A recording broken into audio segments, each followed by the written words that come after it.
વિદ્યાર્થી મિત્રો મસ્ત મજાનો એક પ્રશ્ન સોલ્વ કરીએ। આ પ્રશ્ન આપણે એક મિત્રએ સેન્ડ કર્યો છે અને આવા પ્રશ્ન ટેટ 1 માં તમને જોવા મળવાના છે। તો ચાલો શું કહે છે કે ભાઈ ₹50 લીટર અને 70 લીટરના બે અલગ અલગ દૂધને 7:3 અહીંયા તમને આપેલો છે સમપ્રમાણ કયો 7:3 માત્રામાં મિશ્ર કરવાથી મળતા મિશ્રણની કિંમત કેટલી। અહીંયા શું છે કે ભાઈ એક દૂધ છે એ આપણું 50 રૂપિયા વાળું છે બરાબર, 50 રૂપિયા લીટર મળે એવું છે, અને બીજું દૂધ આપણે કેટલા રૂપિયા મળે છે 70 રૂપિયા, અને આના બે આપણે ભેગા કરી દેવાના છે। શું કરવાનું છે? ભેગા કરી દેવાના છે, અને એનું જે પ્રમાણ છે 7:3 છે।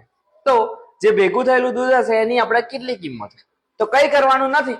અહીંયા જુઓ આ જે આપણું 7 છે અહીંયા આપણું પહેલું લીધું છે, તો તમે આની જોડે ગુણાકાર કરી દો તો 7 × 5 = એટલે ભાઈ 350 બરાબર 3 છે, અહીંયા 70 વાળું દૂધ આપણે 3 લીટર ગણીએ બરાબર, તો 7 × 1 = 210, આનો આપણે સરવાળો કરી દઈએ તો 0 6 5 560 ટોટલ કેટલા થયા 560, અને આપણે કેટલી વાર મિક્સર કર્યું છે 7:3, તો આ 7 લીધું છે અને આ 3, તો બેનો કરી નાખો સરવાળો, 7 + 3 કેટલા થશે તમારા 10, અને એવરેજ શોધવાની છે તો ભાગ્યા કરી નાખીએ અહીંયા 10, 0 0 ગયું, શું વધ્યું તમારો 56, આ તમારો સાચો જવાબ।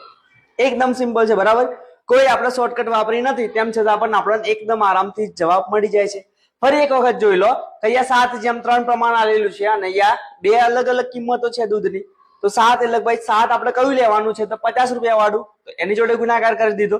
3 આપણે 3 કયું લેવાનું છે તો 70 રૂપિયા વાળું, એની જોડે ગુણાકાર કરી દીધો, બેનો સરવાળો કરી દીધો, અને કેટલું દૂધ થાય છે તો 7 × 3 10 લીટર આપણે ગણી લઈએ, તો એના વડે ભાગી નાખ્યો તો તમને ડાયરેક્ટ જ જવાબ મળી જશે 56। તો સરસ મજાનું આવું ગણિત શીખવા મારી સાથે જોડાયેલા રહો, અને મિત્રો ટેટ 1 ની પરીક્ષાનો બહુ ઓછો સમય બાકી છે, તો તમને જે કઈ ડાઉટ હોય પ્રશ્નમાં એ મને વોટ્સઅપ કરી આપજો બરાબર।